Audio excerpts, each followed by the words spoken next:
እኔ ደግሞ እምነቴን አልቀይርም። ምክንያቱም ለወንድ ብዬ እምነቴን አልቀይርም። እሱን ግን በገንዘብ እሱን ማስቀየር አንተ በላይ በጣም የሚወደ ህይወቱን የሚያጣልኝ ሰው አለ። የሚወድሽ ሰው አለ። እየተናገርሽ ነው? ግልጽ ነው የምናገረው። ምክንያቱም አንተ በመታሰበው መንገድ ከሆነ ያንን ነገር አድርጌ እኔ ደግሞ ፍቅርን በገንዘብ መግዛት እንችላለን እንዴ? አዎ ፍቅርን በገንዘብ ውድና የተከበራችሁ ቤተሰቦች አሰላሙ አለይኩም ወራህመቱላሂ ወበረካቱ። የተከበራችሁና የተወደዳችሁ ውድ ቤተሰቦቼ እንዴት ናችሁ? ሰላም ናችሁ? ሰላም ለእናንተ ይሁን። በያላችሁበት ሰላማችሁ ብዝት ይበልልኝ።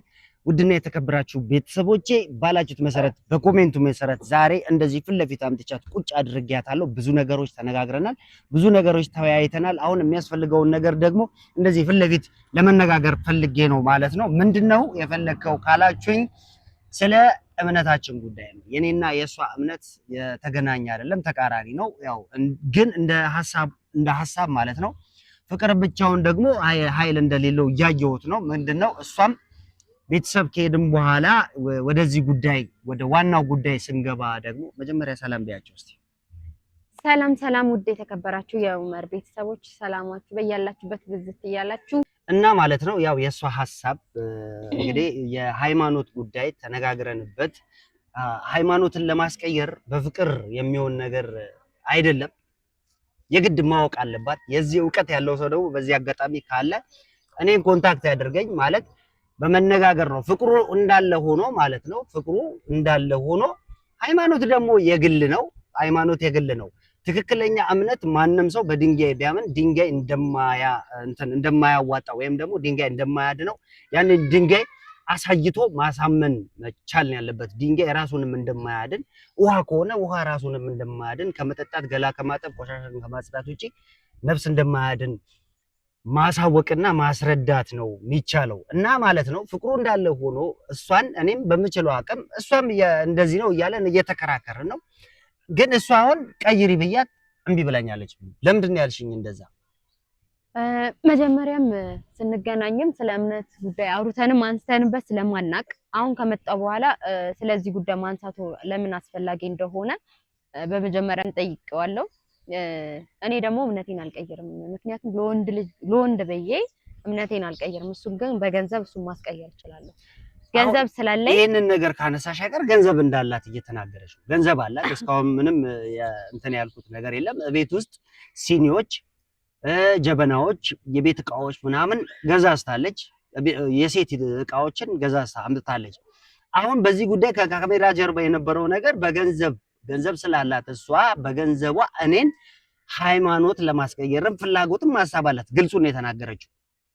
ደግሞ ገንዘብ ስላለሽ እኔ ሃይማኖቴን አልቀይርም። እኔም ፍላፊት ነው የምናገረው። ገንዘብ አንዳንድ ሰዎች ገንዘቧን ፈልገ ነው ያሉኝ። እኔ ገንዘቧን ፈልጌ አልቀረብኳትም። ሰውነቷን፣ ማንነቷን፣ ጥሩነቷን ፈልጌ ነው የቀረብኳት።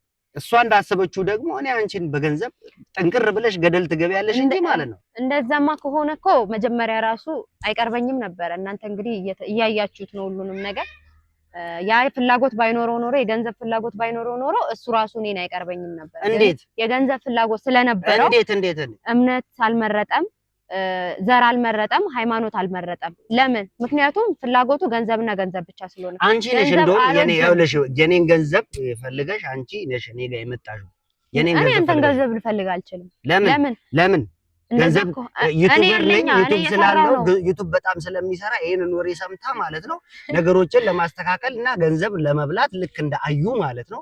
እንደዛ ከሆነ እንደዛ ብለሽ ነው የመጣሽው እንጂ እኔ አንቺን ገንዘብ ምን ብዬ ሞልተዋል እኮ ሴቶች እኔን የሚፈልጉኝ ሞልተዋል። ያፈቅሩኝ ወድኝ ሞልቷል። ኡመር እኔ ወድሃለሁ፣ እኔ ካንተ ጋር መሆን እፈልጋለሁ የሚሉኝ አሉ። ኮሜንት ጻፉልኝ። ከፈለግሽ ደግሞ አይንሽ እያየ እንደዛው እኛ አሳይሻለሁ። ላሳይሽ እንሱን ትፈልጊያለሽ? እኔ እኮ እንኳን አንተን ቀርቶ ሌላ ሰው በገንዘብ የመግዛት ችሎታ ስላለኝ እሱ የራስሽ ጉዳይ ነው። ግዢ መግዛት የምትችይውን እኔ በገንዘብ እገዛለሁ። አንተ ብታሳየኝም ባታሳየኝም ገባካ? ብታሳየኝም ባታሳየኝም እኔ ምንም የማድረግ ችሎታ አለኝ። በደንብ ተዘጋጅቼበትና አስቤበት የመጣሁበት ጉዳይ ነው። እኔን በገንዘብ አልገዛም ካልኩሽ ሌላ ወንድ በገንዘብ ልገዢ ነው ፍላጎትሽ? አንተን ራስህን ገዛሃለሁ በገንዘብ ድብና አድርጌ ነው የምገዛው። አሳምሬ ገዛሃለሁ በገንዘብ። ምክንያቱም ፍላጎት ያ ስለሆነ። እስቲ መነጽሩን አውልቂውና አውሪ። እንደዚህ አውልቂውና እያየሽኝ እንደዚህ ዞረሽ እኔ ኡመርን ነው አንቺ በገንዘብ የምትገዢው? አዎ አንተ ኡመርን በገንዘብ እገዛለሁ። ምክንያቱም እንኳን ቆሜ ሞቼ በገንዘብ አግዥ ገዛው እኮ አንተ አልገባህም እንጂ ገዝቻለሁ። አንቺ ነኝ? አዎ። ውስጥሽ ያለውን ነገር እያወራሽ ነው? ፕራንክ እየሰራሽ ነው? ምንም አይነት ፕራንክ አይደለም ገዛው። ይሄ ነገር የምታወራው ሪል ነው። ምንም ፕራንክ የለውም። ስለምን ፕራንክ? እርግጠኛ ነሽ አንቺ? እርግጠኛ ነኝ። እኔን በገንዘብ መግዛት ነው የምፈልጊው? ገዛው። ሊያውም ደግሞ የሴት አረብ ሀገር የሰራሽው ብር። አዎ። አንቺ አረብ ሀገር ታውቃላችሁ እናንተ ምን ያክል ገንዘብ እንደሚከፈለን ታውቃላችሁ? ምኑ ተከፍሎሽ አንቺ? የትኛው ሚሊዮን እና የትኛው ቢሊዮን የትኛው ትሪሊዮን አለ? ያውቃሉ። ከእናንተ ሁሉም ያውቃሉ። ምንም ከእናንተ በላይ አረብ ሀገር ሄጄ እንኳን ባልሰማ እህቴ ሄዳ ነበር። አውቃለሁ እኮ ድንቡሎ ይዛ የመጣችው ነገር አለ። አንቺ መናጤ ድሃ ነሽ። እኔ ገንዘብ ፍለጋ ነው መናጤ ድሃ። እኔ አሳያለሁ ከፈለኩ ቡኬን ከፍቼ ምን ያደርግልኛል? እዛው ቡክሽን አንቦክ ቡክ ይብዛው አንቦክ ቡክ አብረሽ ተንቦክ ቡክ። እንደምትመለከቱት ከሆነ የማንን አዩን የላከብኝ መጀመሪያም ቢሆን ኖሮ እውነት ፍቅርን ቢያስብ ኖሮ ትክክለኛ መንገድን ቢያስብ ኖሮ ወደኔ ባልመጣ ነበረ። ግን የሚፈልገውን እናንተ ዝም ብላችሁ ሳሉት። አስቡት። ከኔ ጋርም መከራከሩ ትርጉም የለውም። የኔ ማንነት እኮ ያውቁታል። የኔ ቤተሰቦች እኮ ማንነቴን እኮ ያውቃል። ምን ብለሽ ነው የምታወሪው? ኧረ በደንብ አያውቁህም። ሲጀመር እንዴት ነው የሚያውቁት? ያውቁኛል። ቢያውቁክማ እንደዚህ አይነት ጥሩ የሆነ ኮሜንት አይጽፉልህም ነበረ። ምን ብለኸኝ ወደ ኢትዮጵያ እንደመጣሁኝ በደንብ ጠንቅቀህ ምን ብዬሽ ነው የመጣሽው? ራስሽ ለራስሽ ጉዳይ መጣሽ። እኔን አገኘሽኝ። አፈቅርሃለሁ፣ እወድሃለሁ፣ እሞትልሃለሁ፣ እሰቀልልሃለሁ አልሽኝ። እኔ ደግሞ ባህሪሽን መጀመሪያ አየው። ጥሩ ጸባይ ያለሽ ብዬ ወደ እኔ ያስጠጋውሽ። አሁንም ያለሽ ጥሩ ጸባይ ነበረ። አሁን ግን ስለ ገንዘብ እያወራሽ ገንዘብ ስላለሽ ደግሞ ስላለኝ ነው ገንዘብ። ገንዘብ ካለሽ ደግሞ እኔ መጀመሪያ አልተረዳሁም ነበር። ይኸውልሽ አዩ በረኪና እንኳን ማለት ነው ሰይድን ገንዘቡን ለመብላት ነው የቀረበችው። እኔን ስታይኝ ደግሞ ገንዘብ የለኝ በተቃራኒው ገንዘብ አለኝ እያልሽ እኔን በገንዘብ ልገዢኝ ትፈልጋለሽ?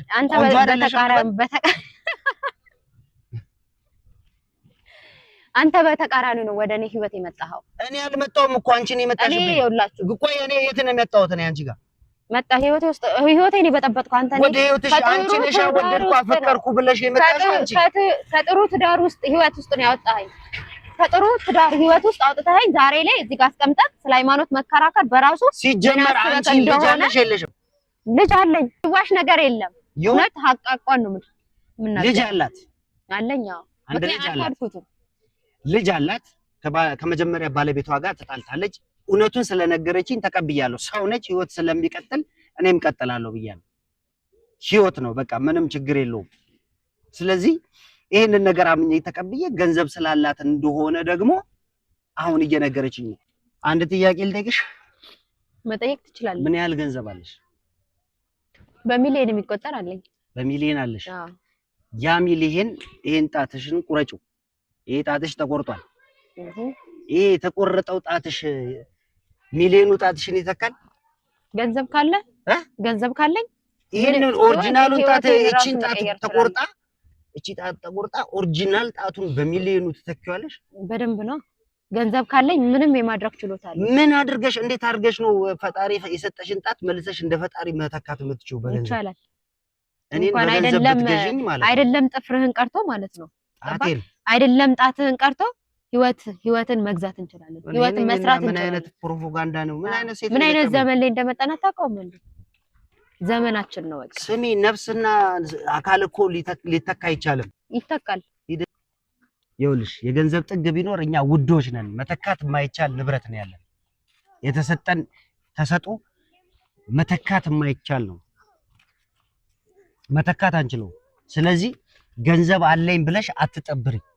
ገንዘብ አለኝ ብለሽ ከቻል እኔም በፍቅር ለማሸነፍና በፍቅር ለመግዛት ሞክሪ እንጂ በገንዘብ ለመግዛት ወይም ደግሞ ገንዘብ አለው ብለሽ መተሽ ገንዘብ ወስዳለሁ በገንዘብ ጉዳይ ፍቅርን መሃል ማስገባት እንደሌለብሽ አስረግጬ እነግርሻለሁ። መልእክት አድርገህ ለኔ የምታስጠነቅቀኝ ከሆነ ደግሞ አንተም ደስተኛ ህይወት እንደማትኖር አሳያለሁ። እኔ አሳያለሁ። ደስተኛ ህይወት አትኖርም። እኔ አንቺን ከተውኩ። አዎ። ስለዚህ አንተም በደንብ አስብበት። ህይወት ተበጥብጦ ደስተኛ ህይወት መኖር የምትፈልግ ከሆነ አስጠንቅቄም አስረግጬም ነው የምነግርህ። አሁን እኮ እያስፈራራሽ እያስፈራራኩ ሳይሆን እየነገርኩህ ነው እንድትሰማ ነው። ማስፈራራትም ከፈለክ ደግሞ አስፈራራሃለሁ። ይሄንን ጉዳይ ማለት ነው። ከበራችሁና የተወደዳችሁ ቤተሰቦች አለኝ እኮ እኔ ካንተ በላይ በጣም የሚወደው ህይወቱን የሚያጣልኝ ሰው አለ። የሚወድሽ ሰው አለ። እየተናገርሽ ነው? እየተናገርኩ ነው የምናገረው። ምክንያቱም አንተ በመታሰበው መንገድ ስለዚህ አንቺም ከሆነ ያንን ነገር አድርጌ እኔ ደግሞ እሺ ለማንኛውም ማለት ነው አሁን አንቺ የተናገረሻቸውን ነገሮች ማለት ነው እስቲ እናየዋለን አብረን የምናየው ፍቅር ነው የሚያሸንፈው ገንዘብሽ ነው የሚያሸንፈው ገንዘብ እንደሚያሸንፍ የታወቀ ነው ስደት ሀገር የምንሄደው ገንዘብን ብለን ነው አይደለ ገንዘብ እንደሚያሸንፍ የታወቀ ነው ምክንያቱም ፍቅር አያሸንፍም ፍቅርን በገንዘብ መግዛት እንችላለን እንዴ አዎ ፍቅርን በገንዘብ ውድና የተከበራችሁ ቤተሰቦች አሁን ይሄን ቪዲዮ ላቋርጠው ውድና የተከበራችሁ ቤተሰቦች የእናንተን አስተያየት ፈልጋለሁ እቺ ልጅ ምን እየተናገረች ነው እኔን በገንዘብ ልትገዛ ፈልጋለች እናንተስ ምን ትላላችሁ የምትወዱኝ ካላችሁ ደግሞ ኮሜንት ላይ ጻፉ አሳውቁኝ እኔም ደግሞ ማንነቴን ማሳየት ፈልጋለሁ ለሷ እኔ በገንዘብ መገዛት አልፈልግም ተገዛክ እኮ ማቋረጥ